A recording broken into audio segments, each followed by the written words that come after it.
आपको बराह रास्त ले चलते हैं लाहौर। निगरान वज़ीर आला पंजाब मोहसिन नकवी कॉन्फ्रेंस करें। अप्रिशिएट भी करती है।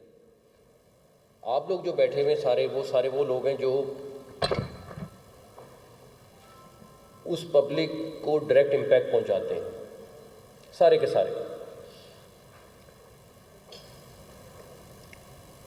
हम एक विज़िट 2, 3, 4, 5 के बाद एक चीज़ के कंक्लूजन पे पहुंचे कि देखें, जो डॉक्टर्स हैं उनका कसूर नहीं है।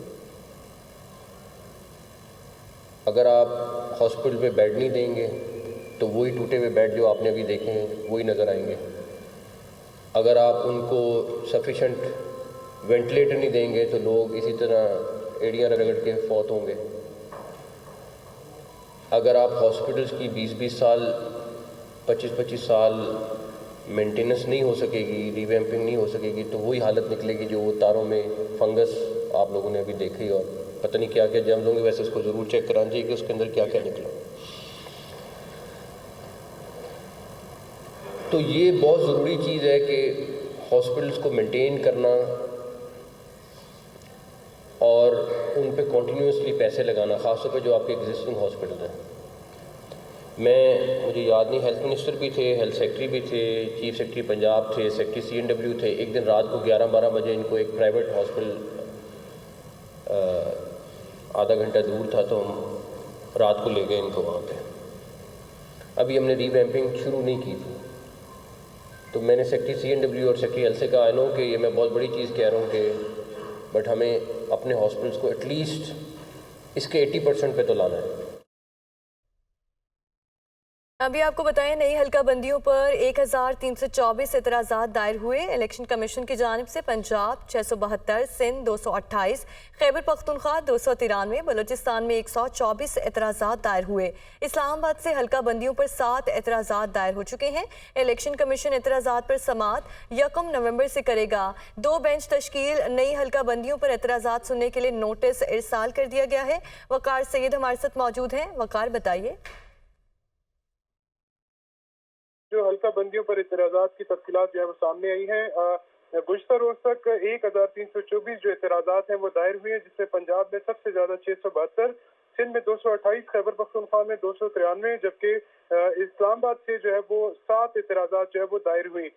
इसके अलावा इलेक्शन कमीशन ने नई हल्का बंदियों पर जो समात और इतराज़ात दूर करने के लिए जो 2 बेंचेस जो है वो तश्कील दे दिए हैं। 1 नवंबर और 2 नवंबर को इलेक्शन कमीशन के जो 2 बेंचेस हैं वो इन केसेस के अलग अलग जो है वो समात करेंगे और इनको हल्का वाइज जो है वो बेंचेस के सामने जो है वो डिवाइड किया गया है। और पूरा दिन जो इलेक्शन कमीशन के 2 बेंचेस हैं वो इन इतराज़ात पर तफसीली जो है वो इतराज़ात सुनेंगे। और इसके अलावा जो इतराज़ात आयद करने वाले उम्मीदवार थे उनको भी इलेक्शन कमीशन की जानिब से जो है वो नोटिस अरसाल कर दिए गए थे। जी ठीक है, नोटिस इरसाल कर दिए गए हैं। इस्लामाबाद से वकार सैयद अपडेट कर रहे थे, आपका शुक्रिया। अभी आपको अपडेट करते हैं। जिला कचहरी लाहौर से पंजाब असम्बली की भर्तियों में मुबैना बदनवानी का ये केस है। अदालत ने परवेज इलाही की जिस्मानी रिमांड की दरख्वास्त पर फैसला महफूज कर लिया है। एंटी करप्शन ने परवेज इलाही का मजीद 12 दिन का जिस्मानी रिमांड मांगा है। तफसीलात जान लेते हैं। लाहौर से हमारे नुमाइंदे मोहम्मद अशफाक हमारे साथ मौजूद हैं। अशफाक, की फैसला कब तक सुना दिया जाएगा?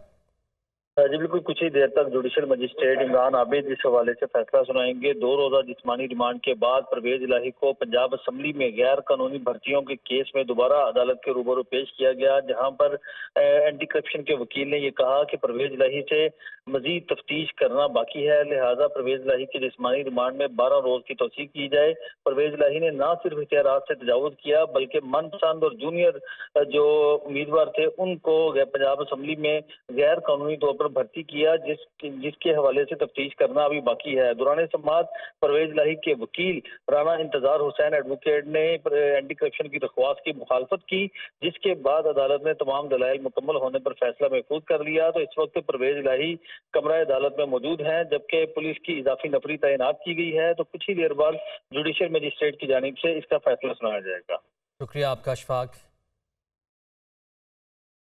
साबिक वज़ीर आज़म शहबाज शरीफ, आहद चीमा समेत दीगर के खिलाफ आशियाना रेफरेंस है। शहबाज शरीफ और दीगर मुल्ज़िमान की बरियत की दरखास्तों पर एहतसाब अदालत लाहौर में समाअत हुई। दो मुल्ज़िमान के अलावा तमाम मुल्ज़िमान के वकला के दलाइल मुकम्मल हो गए।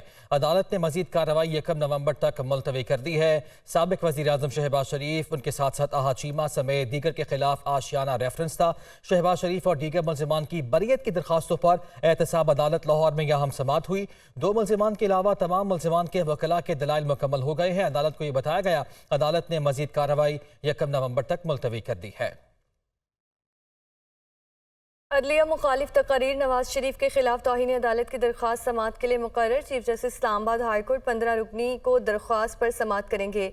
नवाज शरीफ के खिलाफ तौहीन अदालत की दरख्वास्त शहरी ने 2018 में दायर की थी। आपको बता रहे हैं कि अदलिया मुखालिफ तकारीर नवाज शरीफ के खिलाफ तौहीन अदालत की दरख्वास्त समाअत के लिए मुकर्रर कर दी गई है, जबकि चीफ जस्टिस इस्लामाबाद हाईकोर्ट 15 नवंबर को दरख्वास्त पर समाअत करेंगे।